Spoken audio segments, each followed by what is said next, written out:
Le frère de Kadim est également présent et si Kadim nie les coups, il a bien avoué qu'il s'était disputé pour une sombre histoire de micro-ondes. Bien, monsieur. Alors, qu'est-ce que vous souhaitez me dire par rapport à ça? Il m'a trouvé, j'étais en train de chauffer quelque chose dans le four. Il est venu sortir l'assiette dans le four, il l'a jeté par terre. Et j'ai lui, il est en train de parler, pourquoi tu as fait ça? Il m'a donné un coup dans mon œil. Jusqu'à mon œil, il était gonflé. Mais l'histoire de couteau, j'ai rien à voir avec le couteau. Moi, je sais que lui, c'est mon frère. Mais lui, il ne sait jamais que je suis son frère. Moi... Qu'est-ce que vous voulez dire? Qu'est-ce que je voulais dire?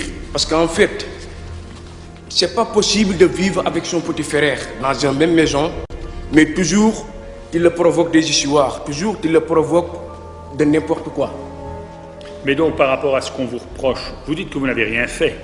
Oui, mes proches, oui. Et ils ont raison. Non, pas vos proches, reproches. Voilà, absolument. Donc vous dites quoi? Moi, que vous n'avez rien fait. Voilà, moi, j'ai rien fait. Votre frère va dire, mais... Je n'ai rien fait, je n'ai pas pris le couteau, je n'ai pas créé des histoires, c'est lui qui m'a provoqué.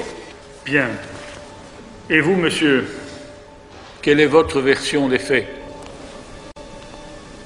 On a des problèmes de micro-ondes. Oui, ça j'ai vu. Voilà. J'ai vu que Voilà. je vois que tout a démarré avec un problème de micro-ondes. Je suis venu, j'ai regardé mon micro-ondes, il est sale. À chaque fois, moi je le dis, quand tu mets quelque chose, après il faut nettoyer. Moi j'ai acheté mon micro-ondes à 35 € à Clémenceau. Nickel. Moi je le dis carrément, je suis là. Une fois, c'est la première fois à cause de lui. Regarde mon CV et ton CV, c'est pas pareil. Ils aiment que dormir. Moi, C'est pas le monsieur le président qui t'a demandé est-ce que c'est lui qui travaille, est-ce qu'il dort. On ne te pose pas cette question. Moi, je viens de marier, j'ai 25 ans. Et toi, tu as 42 ans. Tu n'as rien fait encore, toi. Tu as gâché ta vie et tu veux gâcher ma vie. Ah non, c'est pas possible. Tu as déjà perdu 42 ans de ta vie. Laisse-moi faire ma vie tranquille. Monsieur, vous avez dit... Je suis vraiment désolé, monsieur. Voilà. Ah, mais pas autant que moi, hein. Encore que ceci me paraît un rien surréaliste.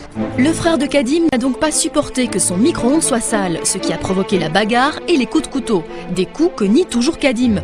Dans le tribunal, le juge Luc Hénard tente de garder son sérieux. Mais qu'est-ce qui explique? J'essaie de comprendre. Oui. Moi, je le dis carrément, laissez mon micro-ondes.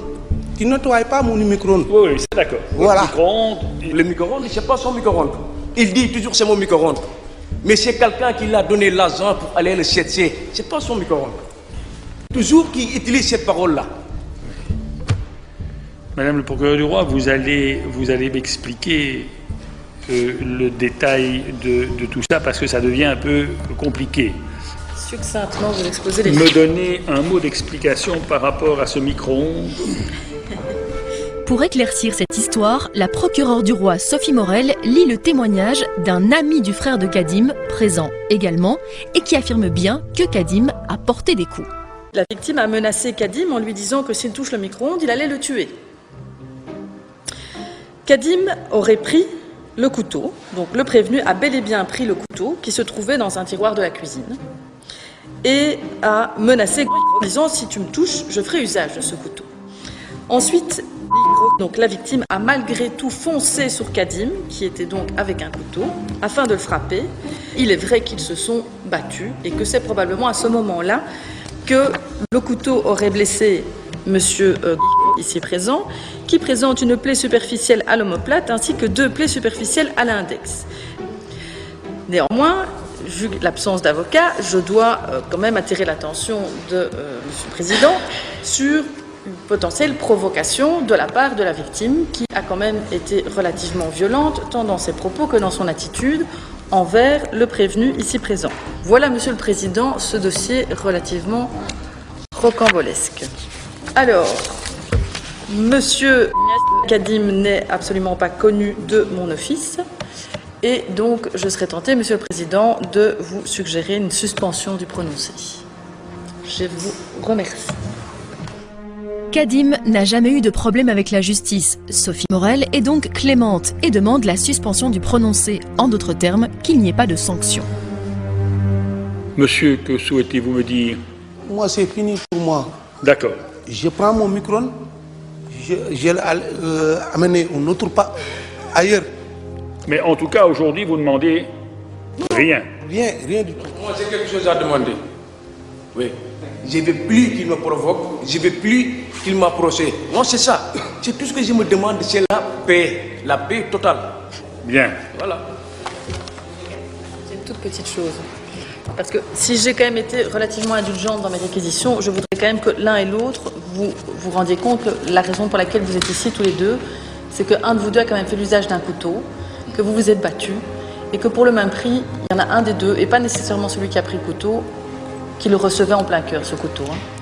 Parce que cette histoire de micro-ondes, ça a fini par une bagarre au couteau. Et c'est pour ça que vous êtes là tous les deux. Si je considère que les faits qu'on vous reproche, que Madame le procureur du roi vous reproche, sont prouvés, vous savez ce que je peux faire? Je t'écoute. Vous m'écoutez. Je peux vous condamner à 5 ans de prison et éventuellement 25 000 € d'amende fois 6. Ça, c'est très concrètement l'enjeu. Alors, c'est très bien de vouloir la paix. Oui, non, moi, il n'y a pas Oui, mais... Alors maintenant, conduisez-vous comme des gens corrects. Hein. Ça va? Je m'adresse à vous, mais comme à vous. Voilà, messieurs, au revoir. Au revoir, monsieur. Au revoir, monsieur.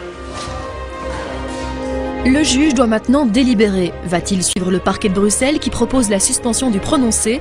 Même s'il nie avoir porté des coups de couteau, Kadim risque une peine de 5 ans de prison. 15 jours plus tard, retour au bien présent. Vous voulez bien enlever votre casquette, monsieur? Vous n'avez pas l'air d'avoir beaucoup de mémoire, hein? Bien. Eh bien, je vais leur faire part de ma décision. Voilà, monsieur. J'ai donc estimé que les reproches que Madame le procureur du roi vous adressait étaient fondés, mais j'ai considéré qu'il était bien de vous accorder une suspension du prononcé, c'est-à-dire ne pas prononcer de sanctions, dans l'espoir que les choses vont se calmer et que ceci ne sera bientôt plus qu'un mauvais souvenir. Le tribunal reconnaît bien que Kadim a porté des coups à son frère, mais lui laisse une chance. Avec la suspension du prononcé, il évite la peine de prison et peut reprendre le cours de sa vie. Alors Kadim, comment vous vous sentez à la sortie de la salle d'audience? Et qu'est-ce que j'ai senti? J'ai senti franchement bien, j'ai senti vraiment justice, vraiment. Et franchement, je ne m'attendais pas à les résultats que je viens d'écouter dans la salle. Voilà. Mais franchement parler, il y a certains frères que c'est pas évident même d'être avec ces gens de frères.